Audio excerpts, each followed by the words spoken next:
Di zaman yang sekarang kita hadapi ini, saya menangkap banyak sekali pengkaburan makna dalam hal faqad arafa rabbahu, mengenal Tuhan kita. Banyak sekali satu pemahaman mengenal Tuhan agar kita dimuliakan. Mengenal Tuhan agar kita apapun yang kita inginkan dipenuhi. Mengenal Tuhan agar kebutuhan-kebutuhan kita dicukupi.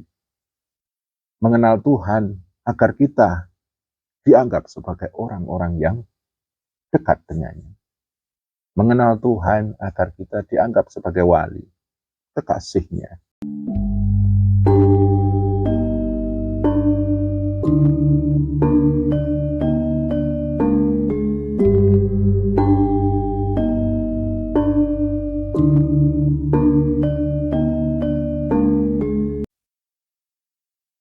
Assalamualaikum warahmatullahi wabarakatuh. Salam bahagia, salam damai dan sejahtera bagi kita semuanya. Saudara-saudaraku, ketika kita bicara tentang ilmu tasawuf, bil khusus ilmu tarekah, ketika kita memasuki satu majelis tarekah, atau mungkin ketika kita ingin memperjalankan pribadi kita, jiwa kita, menembus alam qurbah, mendekatkan diri kepada Allah. Ada satu ungkapan yang mengatakan, man arafa nafsahu faqad arafa rabbahu. Barang siapa mengenal dirinya, akan mengenal Tuhannya. Dari ungkapan tersebut ada dua makna yang bisa kita ambil. Yang pertama adalah mengenal diri. Yang kedua, mengenal Tuhan. Mengenal Allah Subhanahu wa Ta'ala. Dua sudut yang tidak bisa kita tinggalkan. Dua hal yang tidak bisa kita pisahkan. Dalam hal mengenal diri, mengenal pribadi. Untuk apa kita mengenal diri dan pribadi tersebut? Tujuannya adalah agar kita tahu diri, tidak lupa diri. Dengan mengenal diri pribadi, kita akan mengenal sejatinya diri.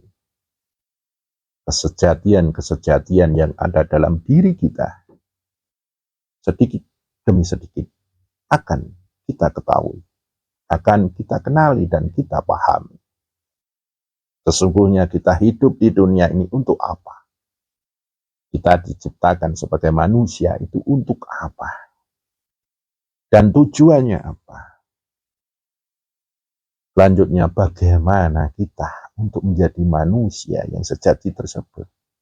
Dan bagaimana diri ini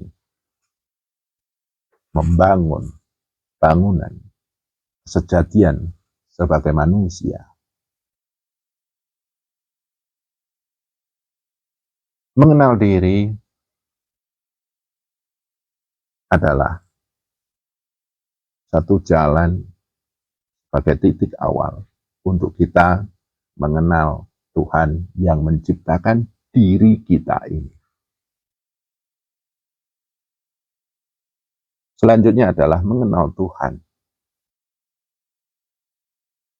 Dalam hal mengenal Tuhan ini, sesuai dengan perkembangan zaman, perubahan zaman, di zaman yang sekarang kita hadapi ini,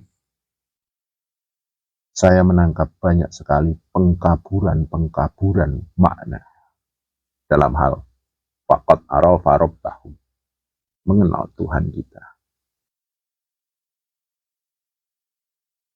Banyak sekali satu pemahaman mengenal Tuhan agar kita dimuliakan. Mengenal Tuhan agar kita apapun yang kita inginkan dipenuhi. Mengenal Tuhan agar kebutuhan-kebutuhan kita dicukupi. Mengenal Tuhan agar kita dianggap sebagai orang-orang yang dekat dengannya. Mengenal Tuhan agar kita dianggap sebagai wali, kekasihnya.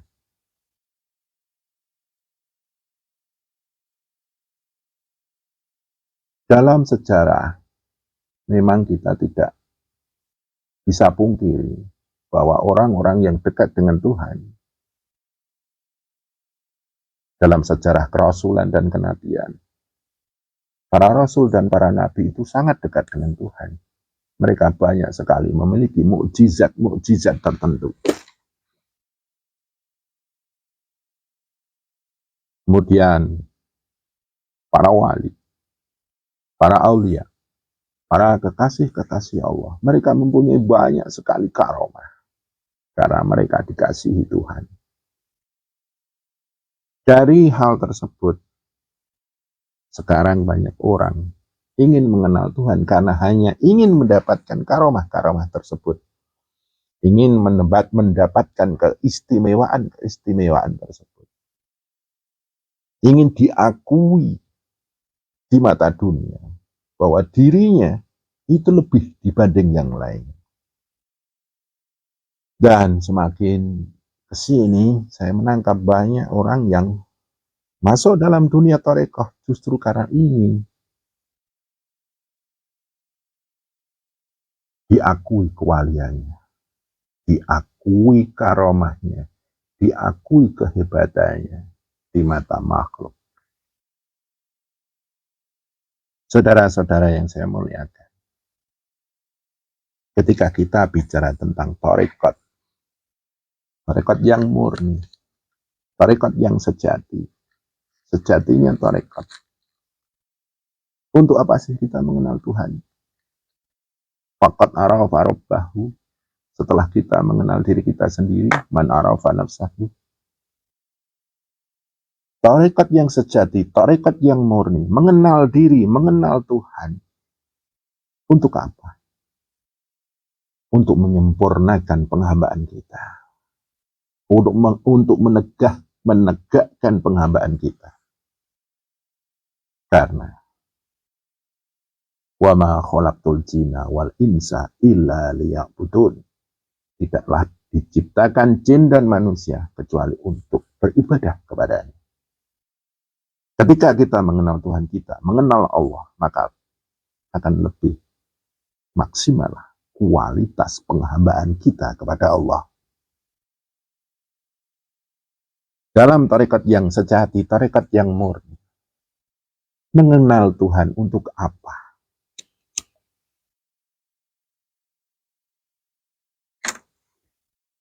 Mengenal Tuhan adalah untuk kita sebut tiap hari. Mengenal Tuhan adalah untuk kita puja-puji setiap hari. Allah, Allah, Allah, Allah. La ilaha illallah, la ilaha illallah.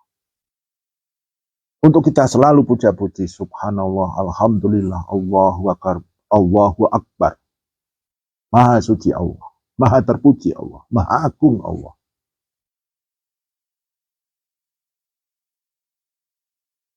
Mengenal Tuhan adalah untuk menegakkan tauhid kita, tauhid rububiyah. Kita tunduk kepada Allah yang mengatur alam semesta ini. Tauhid mulukiyah, kita tunduk kepada Allah, kepada zat sebagai raja di alam semesta ini. Tauhid uluhiyah untuk kita menyempurnakan persujudan kita pada Allah yang disujudi alam semesta seisinya ini. Jadi tarekat yang sejati adalah mengenal diri agar mengenal dan memaksimalkan penghambaan kita. Mengenal Allah adalah untuk kita mengenal sesembahan kita, Sang Raja Diraja di semesta alam ini, Sang Maha Pengatur semesta alam ini. Dan satu harokat di situ, titik, tidak ada yang lain. Tidak ada embel-embel pamrih tertentu. Kalaupun ada pamrih, hanya ridha Allah yang kita harapkan. Wa ridhaka maktubi wa anta maksudi. Yang kita maksud hanya Allah. Yang kita cari hanya ridha Allah. Seandainya Allah ridha ataupun tidak, karena ridha Allah itu misterius. Mau ridha atau tidak, tetap kita puja-puji, tetap kita sujud kepadanya. Mengenal Tuhan adalah untuk memaksimalkan itu.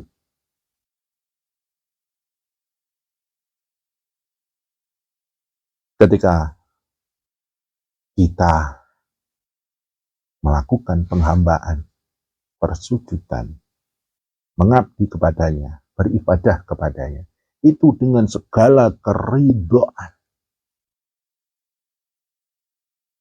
Dan Allah akan meridhai kita semua. Dari keridhaan itulah Allah akan memberikan kemuliaan, Allah akan memberikan kecukupan, Allah akan memberikan satu petunjuk, Allah akan memberikan warid sebagai tanda belas kasih Allah kepada kita, sang hamba yang selalu bersujud kepadanya, melakukan pengabdian kepadanya. Tapi itu semuanya adalah hak Allah. Itu semua adalah hak prerogatif Allah. Bukan wewenang kita. Kewenangan kita, kuasa kita hanya menegakkan penghambaan kita. Berusaha dan berusaha memaksimalkan penghambaan kita sebagai manusia yang diciptakan tidak lain hanya untuk menghamba kepadanya.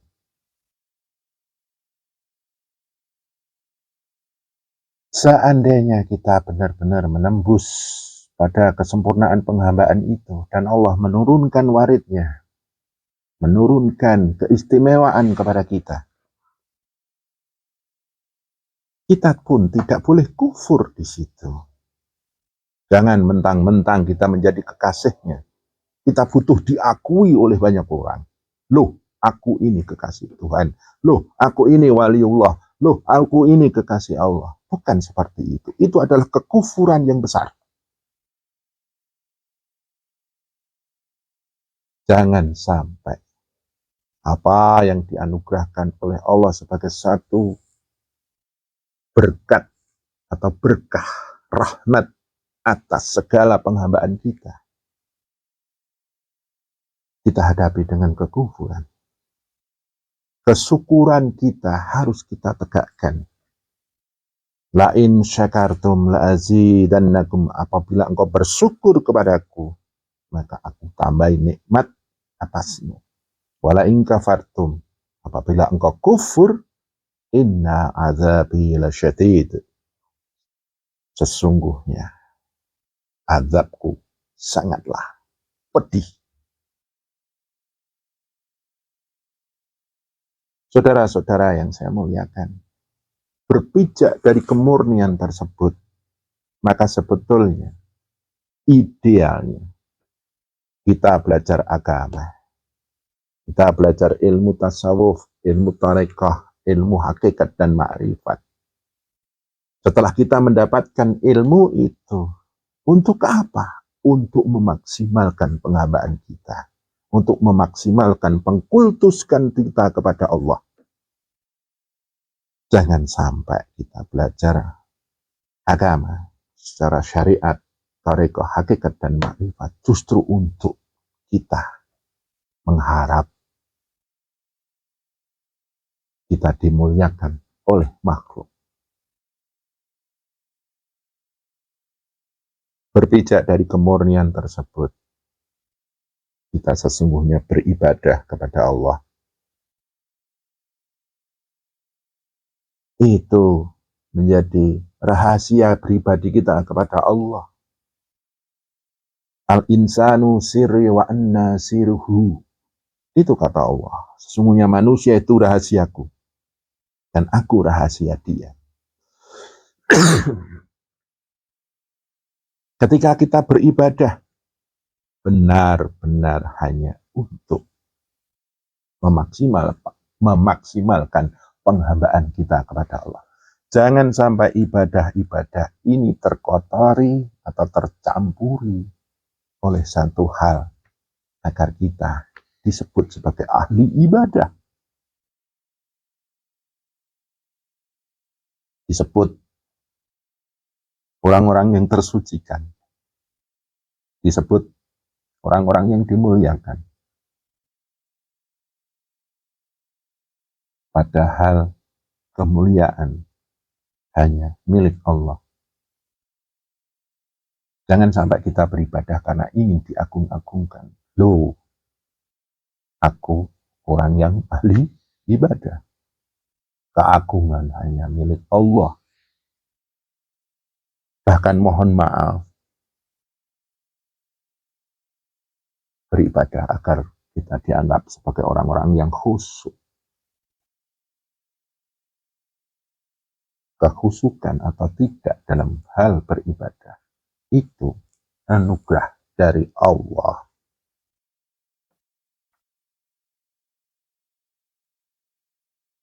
Saudara-saudara yang saya muliakan, satu hal sekarang di era zaman yang milenial ini, ketika kita mudah dengan kecanggihan teknologi informasi, kita mudah sekali mendapatkan ilmu-ilmu yang kita inginkan dan kita harapkan. Tapi kemurnian dalam penghambaan kita kepada Allah itu bisa kita ketemukan dalam thariqah-thariqah yang murni. Sudah mulai banyak majelis thariqah yang runtuh, majelis thariqah yang bubar, karena ternyata sudah mulai tercampuri oleh pengkultusan ego. Na'udzubillahi min dzalik. Summa na'udzubillahi min dzalik. Saya yang hidup di zaman sekarang ini pun hanya bisa berharap semoga saya tetap bisa menjaga kemurnian saya berthariqah. Kebetulan saya mengasuh sebuah majelis thariqah. Kebetulan keadaan membuat saya menjadi salah satu pejalan thariqah tersebut. Dan kebetulan keadaan membuat saya menjadi salah satu pejalan ketuhanan. Ada satu pengharapan dari diri saya. Semoga saya dalam naungan kemurnian, naungan kesejatian dalam berthariqah,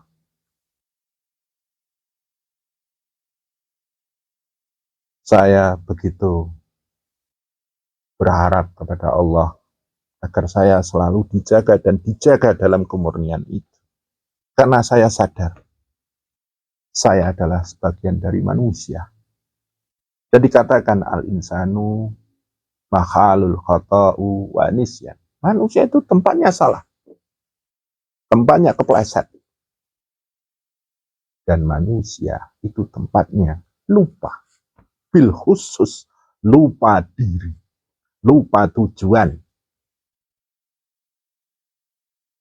lupa dengan hakikinya seorang pribadi yang menghamba kepada Allah. Lupa bahwa segala keagungan itu hanya milik Allah, kemuliaan, kesucian itu semuanya hak Allah.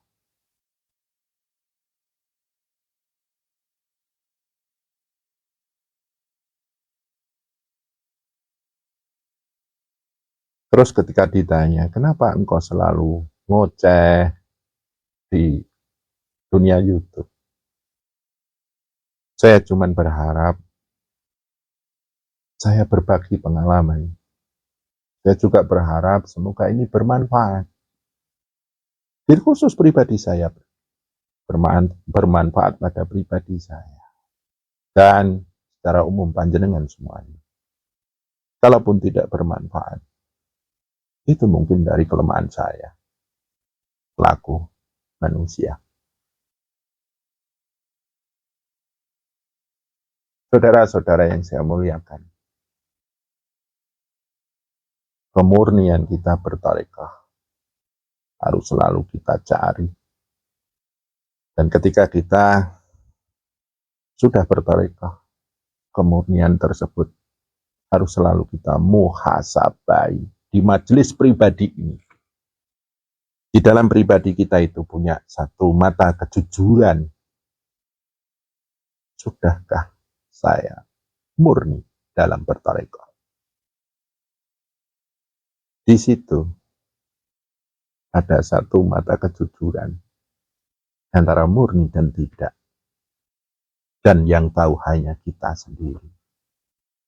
Dan kacamata kejujuran dalam majelis pribadi itu sangat tidak bisa kita bohongi.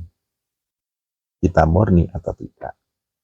Maka di majelis kami, muhasabah adalah satu tolak ukur yang harus sering kami jalani. Saudara-saudara yang saya muliakan, kalau kita simpulkan, man arafa nafsahu, barang siapa mengenal dirinya, man faqad arafa rabbahu, maka akan mengenal Tuhan. Cukuplah kita mengenal diri ini untuk kita bisa benar-benar berdiri jumeneng dalam kesejatian seorang manusia yang diangkat oleh Allah menjadi khalifah di bumi ini. Dan ketika kita mengenal Tuhan kita, cukuplah kita untuk menghamba kepadanya, sembah sujud kepadanya, puja puji kepadanya. Karamah bagi para wali, para kekasih Allah, hanya akan diberikan kepada orang-orang yang sudah memurnikan penghambaan. Mukjizat diberikan kepada para rasul dan para nabi yang sudah tidak bisa kita bantah penghambaannya kepada Tuhan. Jangan sampai ketika sejarah mengatakan karomah-karomah para wali seperti ini dan seperti itu, karomah para kekasih Allah itu seperti ini dan seperti itu menjadi satu pemantik berdirinya ego kita untuk berpamrih atas semua itu dan lupa memurnikan penghambaan kita, persujudan kita, puja-puji kita kepada Allah. Dalam hal kita menyempurnakan diri kita dalam hablum minallah, berhubungan dengan Tuhan kita, dan menyempurnakan hablum minanas dalam satu koridor konsep insan jamil. Begitu saudara-saudaraku, ini adalah satu refleksi agar kita bisa bermuhasabah, sudah murnikah thariqah kita. Dan sesungguhnya saya sedang menasihati diri pribadi saya. Dan semoga ini bermanfaat buat panjenengan semuanya. Kurang lebihnya mohon maaf. Billahi taufik wal hidayah. Assalamualaikum warahmatullahi wabarakatuh.